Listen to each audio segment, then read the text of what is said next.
My dear students, welcome to Advait Education. मैं दीपाली पांडे आप सभी का वेलकम करती हूं अद्वैत एजुकेशन पर। तो माय डियर स्टूडेंट्स, कल हमने एनटीपीसी के पेपर का डिस्कशन किया जिसमें हमने देखा कि साइंस से किस तरीके के सवाल पूछे जाते हैं। क्लियर? तो साइंस के क्वेश्चंस का एक डिटेल डिस्कशन देखा। सिर्फ जितने क्वेश्चन पूछे गए उतना ही कवर नहीं हुआ, उससे रिलेटेड किसी भी तरह का क्वेश्चन बनेगा वो आपको बन जाएगा। क्लियर? तो माय डियर स्टूडेंट्स, आज हम अगेन नेक्स्ट पेपर के साथ यहाँ पर हाजिर हैं और देखने वाले हैं कि किस तरीके के क्वेश्चंस जो है एनटीपीसी में बनते हैं। क्लियर? तो आइए देखते हैं माय डियर स्टूडेंट्स आज का पहला क्वेश्चन क्या कहता है। आज का पहला क्वेश्चन आपके सामने है, The crystallograph, a device for measuring growth in plants, was invented by. Invested नहीं है, इन्वेंटेड है। क्लियर? यानी कि जो क्रिस्कोग्राफ एक डिवाइस है वो किसने खोज करी थी? हैदर अली ने, सत्येंद्र बोस ने, या सुब्रमण्यम चंद्रशेखर ने, या जगदीश चंद्र बोस, या बसु ने। क्लियर? तो क्वेश्चन है कि किसने खोज करी थी क्रिस्कोग्राफ की। तो माय डियर स्टूडेंट्स, मैं आपको बता दूं कि क्रिस्कोग्राफ जो है वो कुछ इस तरीके से दिखता है, ये आप देख सकते हैं। जगदीश चंद्र बसु के नाम से एक चैप्टर था स्कूल में, यदि आप लोगों को याद हो, उसमें बाकायदा उनकी इन्वेंशंस थी, साथ ही पूरी कहानी थी कि उन्होंने किस तरीके से फॉरेन में जाके प्रूफ किया था कि हाँ, पेड़ पौधों में भी जान होती है।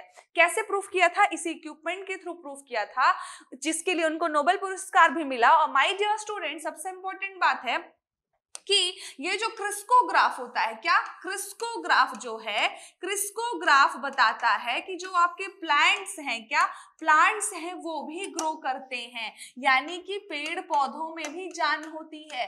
वरना तो लोग पहले समझते थे कि नहीं भाई, पेड़ पौधों में जान नहीं होती। जगदीश चंद्र बसु ने प्रूफ किया पेड़ भी बढ़ते हैं, ग्रो करते हैं। क्लियर? और मरते भी हैं साथ में। तो एग्जैक्टली जिस तरह से ह्यूमन बीइंग है, लिविंग थिंग्स में पेड़ भी आते हैं, ये बात जगदीश चंद्र बसु ने प्रूफ करी थी। तो कौन सा ऑप्शन होने वाला है my dear student? The crescograph, a device for measuring the growth in plants, यानी कि प्लांट्स की ग्रोथ के लिए जो यूज होता है मेजरमेंट करने के लिए, उसकी खोज करी थी जगदीश चंद्र बसु ने या जगदीश चंद्र बोस ने। तो option D is the correct answer. Clear? चलिए, नेक्स्ट टाइम पूछेगा तो ये क्वेश्चन मुझे विश्वास है कि आपसे बन जाएगा। क्लियर? आओ नेक्स्ट क्वेश्चन देखते हैं माय डियर स्टूडेंट्स। अगला है, a refrigerator works on principle of the following. Clear?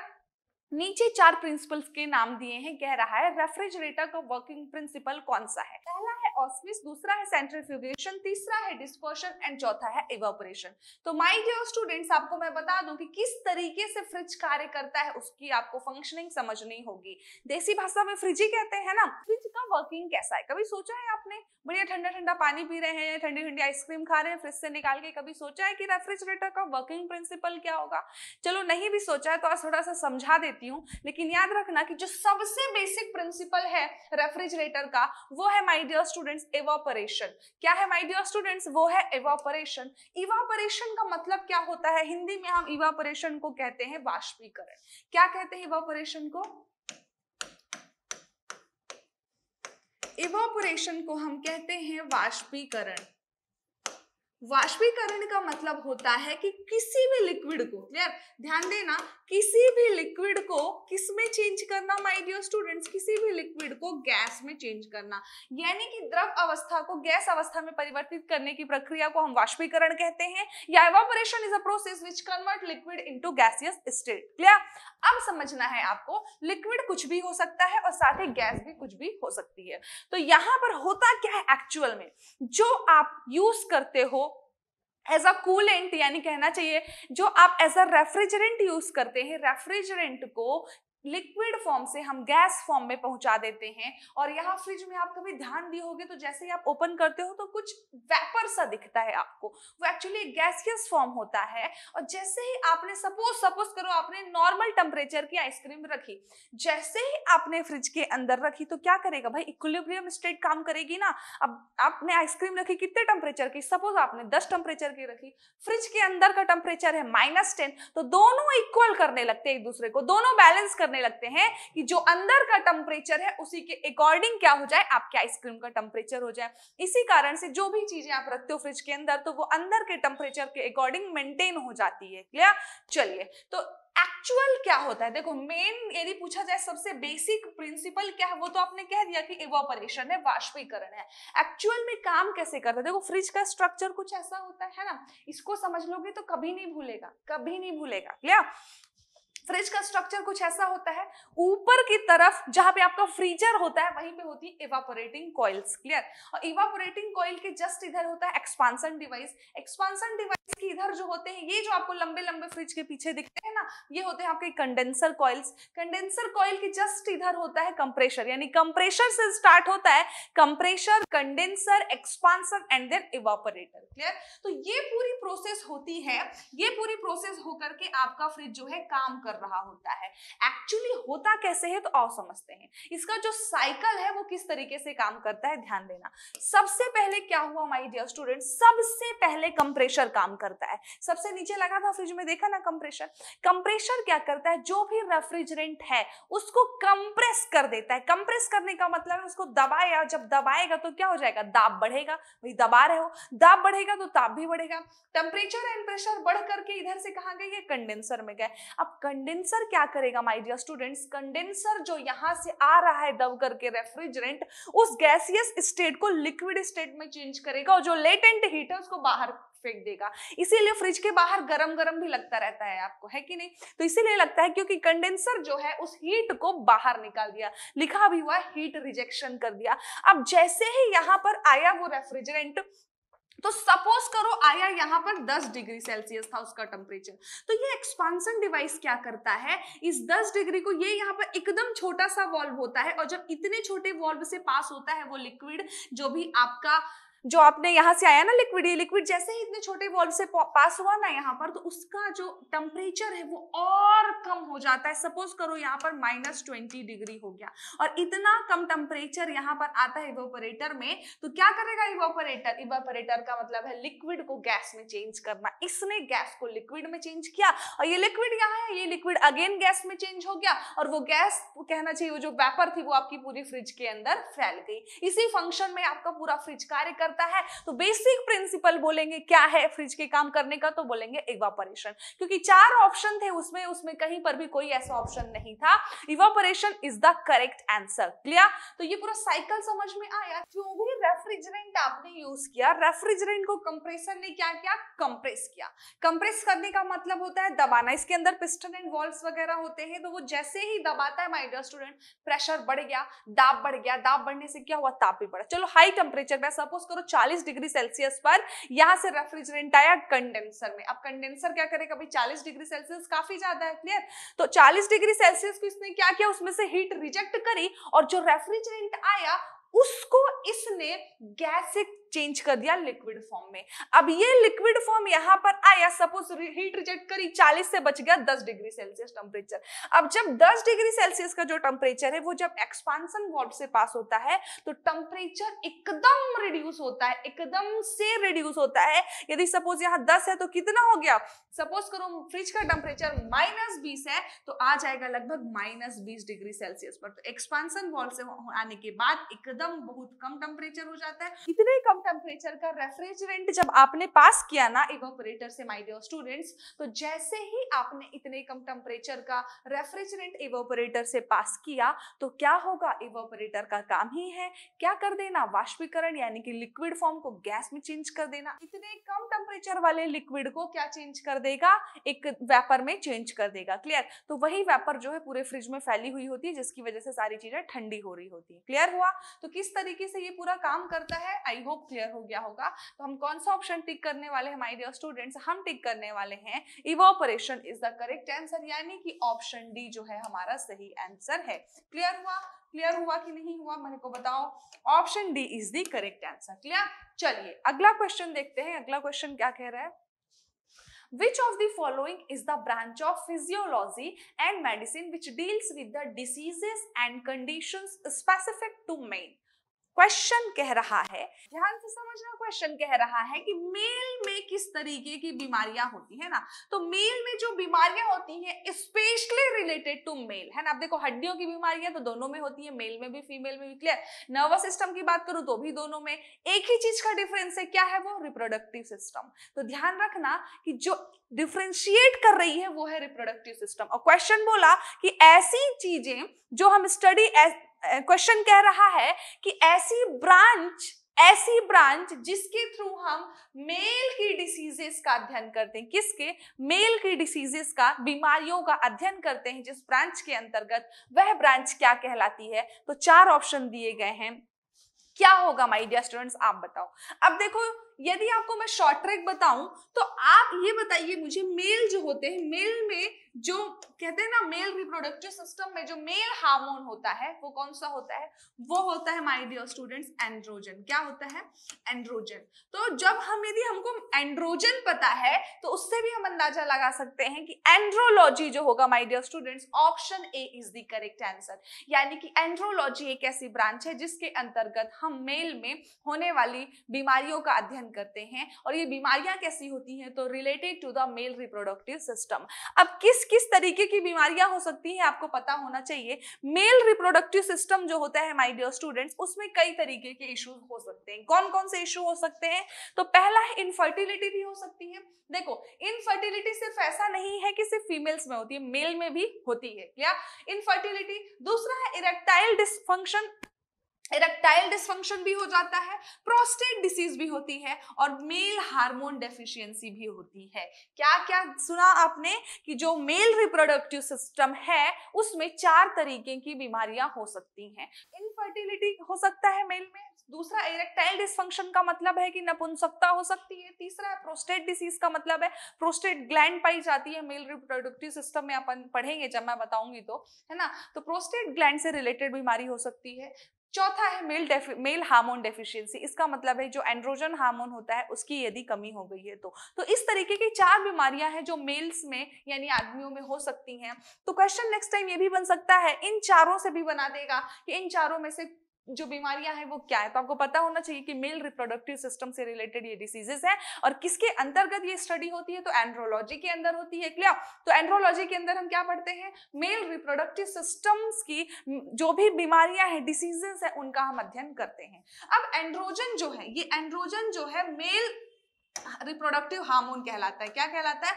Male hormone. यानी कि जो मेल रिप्रोडक्टिव सिस्टम है उसमें हार्मोन निकलता है, उसको हम कहते हैं एंड्रोजन। ये एंड्रोजन से आप याद रख सकते हो एंड्रोजन एंड एंड्रोलॉजी, क्लियर। चलिए, तो हमारा जो क्वेश्चन था उसका आंसर क्या होने वाला है? हमने क्वेश्चन देखा था कि कौन सी ब्रांच है जिसके थ्रू हम क्या डील करते हैं? मेल डिसीजेस डील करते हैं। तो andrology is our correct answer, clear. चलिए नेक्स्ट क्वेश्चन देखते हैं, अगला क्वेश्चन क्या कह रहा है।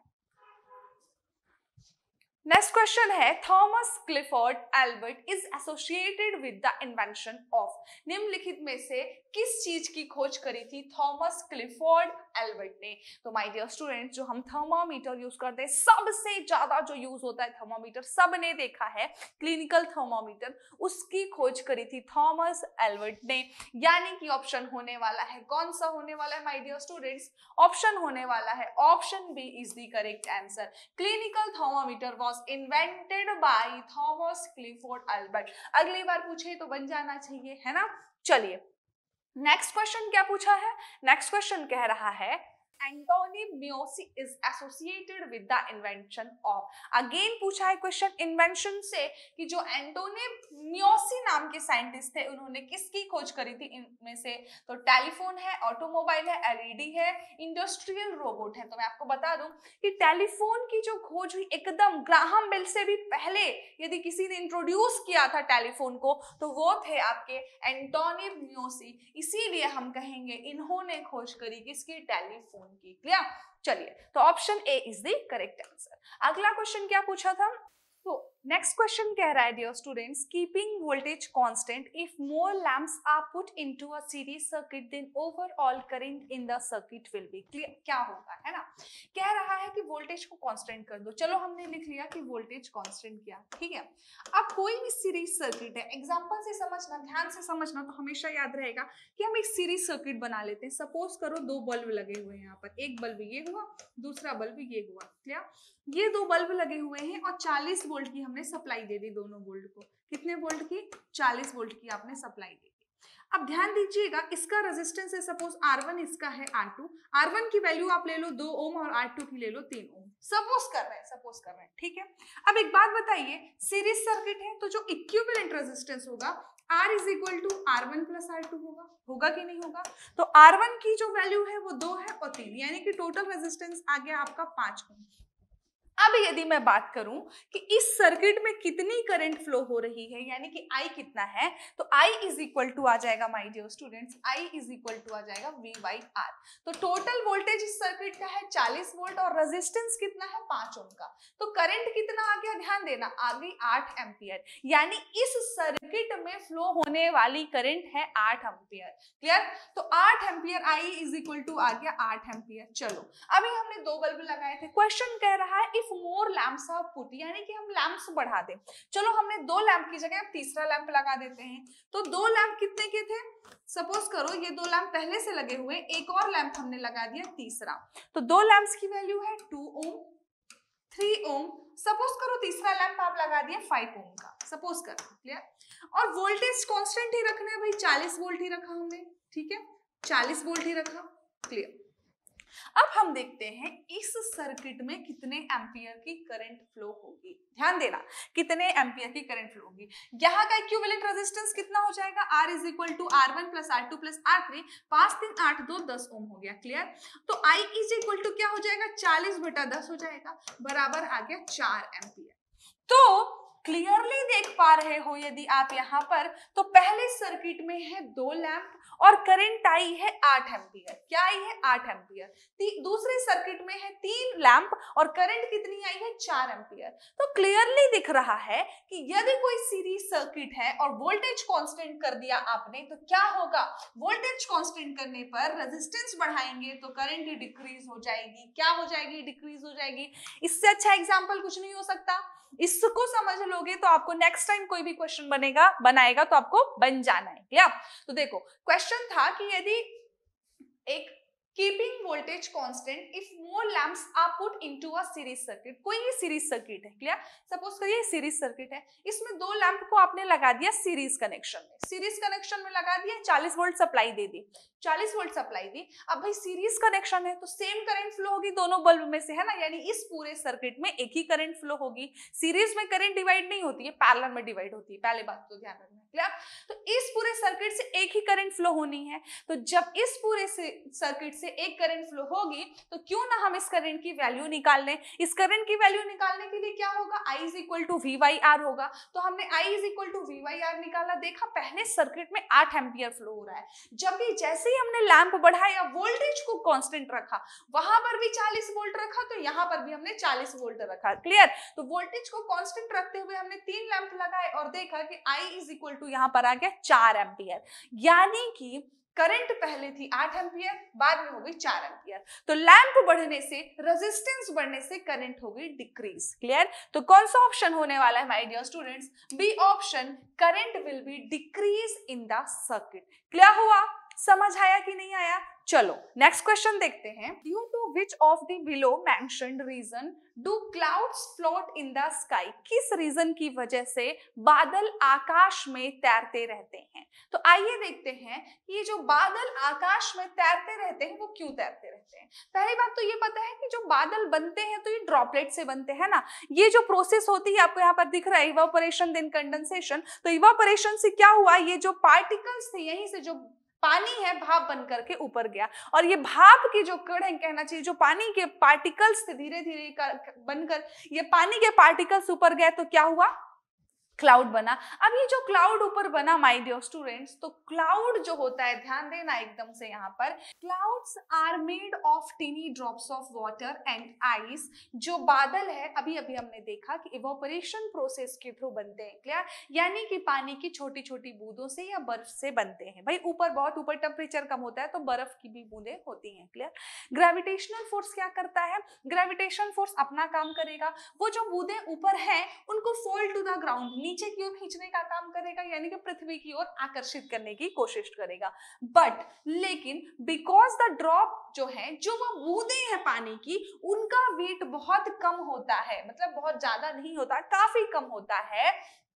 That's why they are pushed back upwards, वो ऊपर चली जाती हैं due to the buoyancy, clear? They are pushed back upwards due to the buoyancy. Buoyancy is the force due to all the air molecule below the cloud resisting any downward motion. बस इतना आप समझिए कि पानी में तेल डालते हो तो क्या होता है, तेल डूब जाता है क्या? नहीं ना, तेल तैरता रहता है पानी की सरफेस पर, बिल्कुल। क्यों? सेम बायंसी फोर्स काम करता है वहां पर भी, कि जैसे ही जो मतलब कहना चाहिए जो आपने ऑयल डाला उसका डेंसिटी जो है पानी की डेंसिटी से कम हुआ, क्लियर। तो डेंसिटी कम हुई तो वो ऊपर की सरफेस पर तैरता रहता है। जो बायंसी फोर्स होता है वो एक तरह से उसको ऊपर की ओर लगाने वाला बल है। देखो ग्रेविटेशनल फोर्स ऐसा लग रहा है पृथ्वी अपनी ओर आकर्षित कर रही, जबकि जो बायंसी फोर्स है वो उसको ऊपर की ओर ढकेल रहा है। तो क्या होगा भाई, एक फोर्स नीचे से एक फोर्स ऊपर से, तो बीच में चीजें तैरती रह जाएंगी, तैरेंगे कि नहीं? इसीलिए यदि पानी में जब आप तेल डालते हो तो तैरने लगता है ड्यू टू द बायंसी।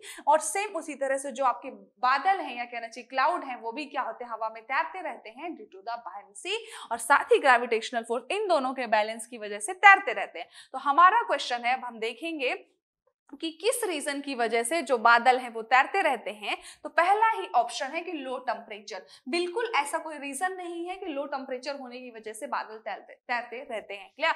दूसरा है लो स्पीड, ये तो हो नहीं सकता। तीसरा है लो प्रेशर, चौथा है लो डेंसिटी। तो लो डेंसिटी नहीं होता वहां पर, लो प्रेशर होता है कहना चाहिए। प्रेशर इतना कम होता है, एकदम प्रेशर कम होता है, तब तो वो आराम से तैर पा रहे हैं। यदि प्रेशर ज्यादा होगा तो वो तो नीचे आ जाएंगे कि नहीं आ जाएंगे? तो प्रेशर कम होता है वहां पर, लो प्रेशर होता है, जिसकी वजह से वहां पर ग्रेविटेशन भी काम नहीं करता, यानी कि पृथ्वी अपनी तरफ उसको खींच नहीं पाती, और बायंसी फोर्स लगता है जो उसको ऊपर की ओर धकेलता है, और वो बीच में ही क्या करता रहता है, फ्लोट करता रहता है। ठीक उसी तरह जिस तरह पानी में तेल तैरता रहता है। क्लियर हुआ? चलिए, तो option C is the correct answer. Due to the low pressure clouds जो होते हैं फ्लोट करते हैं किसमें, स्काई में, क्लियर, बादल में तैरते रहते हैं। अगला क्वेश्चन क्या है, which of the following is the idea that new species are formed from the sudden and unexpected emergence of alterations in their defining traits? Clear? कह रहा है कि ऐसी कौन सी प्रक्रिया है जिसकी वजह से सडन चेंज दिखाता है, जो सडन चेंज दिखाता है एंड अनएक्सपेक्टेड चेंज दिखाता है। क्लियर? यानी कि जो चीज हमेशा से चली आ रही है। अब देखो ये बायो का क्वेश्चन है, ऐसा मत समझ लेना कि ये इतना सारा थ्योरी क्या आ गया, है ना। बायो का क्वेश्चन है, कह रहा है which of the following idea, इन चारों में से ऐसी कौन सी चीज है जो बताती है कि new species are formed from the sudden and unexpected emergence. तो आइए पहले आपको समझाती हूँ कि जो म्यूटेशन प्रोसेस होती है वो होती क्या है। क्या? म्यूटेशन को हिंदी में क्या कहते हैं, उत्परिवर्तन। हिंदी में यदि सुनोगे तो नाम से थोड़ा सा समझ आएगा। उत्परिवर्तन का मतलब है कि चेंज होना, है ना। अब किस चीज में चेंज हो रहा है, ध्यान से समझिएगा। हमारे जीन्स ट्रांसफर होते हैं, सबको पता है ना। हमारे जीन्स जो होते हैं, देखो जीन जो होते हैं वो आनुवांशिकता की मूलभूत शारीरिक इकाई है। बिल्कुल भाई, सबको पता है जो जीन्स होते हैं वो आनुवांशिक इकाई होते हैं, यानी इसी में हमारी आनुवांशिक विशेषताओं की जानकारी होती है। बिल्कुल, है ना। कहते हैं ना मेरा जीन ऐसा है, यानी कि जीन्स जो होते हैं कॉमन चले आते हैं। क्लियर? जैसे हमारे बालों का रंग कैसा होगा, आंखों का रंग क्या होगा, या हमें कौन सी बीमारियां हो सकती हैं। आपके दादाजी को शुगर था, आपको भी हो गया। आपके दादाजी को बीपी की बीमारी थी, आपको भी होगी। तो जीन्स ट्रांसफर हुए तो ये चीजें भी ट्रांसफर हो गई। क्लियर? नेक्स्ट, और यह जानकारी कोशिकाओं के केंद्र में मौजूद जिस तत्व में रहती है उसे हम डीएनए कहते हैं। एग्जैक्टली जो ट्रांसफर हुआ आप में, आपके दादाजी से आप में, आपके दादाजी से आपके पापा में एंड देन आप में, क्लियर, तो वो किससे हुआ, डीएनए कहते हैं उसको। जब किसी जीन के डीएनए में कोई स्थायी परिवर्तन होता है, सपोज करो आपके दादाजी के डीएनए से, आपके दादाजी से जो ट्रांसफर हुआ आपके पापा में डीएनए, उसमें कोई बड़ा चेंज हुआ जो होना नहीं था, है ना, उसे हम कहते हैं उत्परिवर्तन या म्यूटेशन। यह कोशिकाओं के विभाजन के समय किसी दोष के कारण पैदा होता है, जैसे कि पराबैंगनी विकिरण की वजह से या रासायनिक तत्व या वायरस से भी हो सकता है। सपोज कई बार क्या हो जाता है कि ऐसी चीजें जो बिल्कुल एकदम चेंज दिखाते थे ना, अरे यार ये तो लगता ही नहीं कि इस खानदान का बच्चा है, यानी कि कुछ एकदम डिफरेंट चीज हो गई है ना, एकदम डिफरेंट परिवर्तन हो गया, उसको हम कहते हैं म्यूटेशन। परिवर्तन का मतलब है जो चेंज आ गया, क्लियर, परमानेंट चेंज होगा, भाई चेंज आया तो वो चेंज तो परमानेंट होने वाला है, क्लियर। तो जो म्यूटेशन है वो है क्या, तो समझ जाओ जो म्यूटेशन है ये है एक तरह का परिवर्तन जिसको हम उत्परिवर्तन कहते हैं हिंदी में, यानी कि किसी जीन के डीएनए में कोई स्थायी परिवर्तन हो रहा है। कोई भी जीन्स हैं जिसके यदि डीएनए में कोई परमानेंट चेंज होगा, that is called as mutation. तो कोई पूछे म्यूटेशन क्या है तो आप कहोगे जीन्स के डीएनए में परमानेंट चेंज। क्या, जीन्स के डीएनए में permanent change is called as mutation. Mutation 3 तरह के होते हैं, पता होना चाहिए, silent mutation, nonsense mutation and missense mutation, clear. तो ये आपको पता होने चाहिए कि कितने प्रकार के होते हैं, बाकी डिटेल डिस्कशन अभी अपन नहीं देखने वाले हैं। तो क्या है, क्वेश्चन क्या था हमारा कि which of the following is the idea that new species are formed from the sudden and unexpected emergence of alteration in their defining traits. तो आंसर होने वाला है म्यूटेशन या उत्परिवर्तन ऐसी वजह है, ऐसी प्रक्रिया है जिसकी वजह से कोई परमानेंट चेंज आ जाता है, किसमें, डीएनए में, क्लियर। तो डीएनए में परमानेंट चेंज ही क्या कहलाता है, म्यूटेशन कहलाता है। नेक्स्ट क्वेश्चन क्या कह रहा है, वाटरबोर्न डिसीज जो होती है कॉजिंग एक्यूट गैस्ट्रोइंटेस्टाइनल इन्फेक्शन, यानी कि वाटरबोर्न डिसीज जो भी है, यानी पानी से होने वाली, जब आप गंदा पानी पीते हो तो कौन कौन सी बीमारियां होती हैं, और दिखाती हूँ। यदि आप गंदा पानी पी रहे हो तो आपको क्या हो सकता है, डायरिया, क्या हो सकता है, कॉलरा, क्या हो सकता है, टाइफाइड। यदि आप गंदा पानी पी रहे हैं तो आपको कौन कौन सी बीमारियां हो सकती हैं, आपको हो सकता है डायरिया, आपको हो सकता है कॉलरा, आपको हो सकता है टाइफाइड। तो जो टाइफाइड होता है वो गंदे पानी पीने की वजह से होता है, क्लियर। तो हमारा क्वेश्चन था कि जो वाटरबोर्न डिसीज है, यानी गंदे पानी मतलब पानी से उत्पन्न होने वाली जो डिसीजेस हैं वो कौन सा इंफेक्शन बनाती हैं, या इनमें से कौन सी है। तो ऑप्शन है कॉलरा, रेबीज, लियोप्रेसी एंड न्यूमोनिया। तो कौन सी बीमारी होती है, तो कॉलरा भी अभी हमने देखा, एन इंटेस्टाइनल इन्फेक्शन जो होता है इज अ वाटरबोर्न डिसीज होता है, characterized by severe diarrhoea as well as blood और mucus in the stool. Dysentery is a good reason to always wash your hand as a disease is spread mainly through the pure hygiene। यानी कि ये pure hygiene की बीमारी, यदि आप एकदम साफ सफाई रख रहे हो तो ये बीमारी नहीं होनी है। यदि आप गंदा पानी पी लेते हो, बिना हाथ धोए खाना खा लेते हो तो क्या होगा, आपको डायरिया, कॉलरा होगा, जिसको हम कहते हैं वाटरबोर्न डिसीज। यानी कि ऑप्शन ए जो है हमारा सही होने वाला है, cholera is the correct answer. Cholera एक ऐसी बीमारी है जो क्या होती है, वाटरबोर्न डिसीज है। यदि डायरिया ऑप्शन में होता तो अपन डायरिया भी रखते, यदि टाइफाइड होता तो अपन टाइफाइड करते हैं, आंसर को टिक किया। तो इस तरीके से आज हमने अगेन एनटीपीसी के क्वेश्चन पेपर का डिस्कशन किया। मिलते हैं नेक्स्ट लेक्चर में नए डिस्कशन के साथ। Thank you class.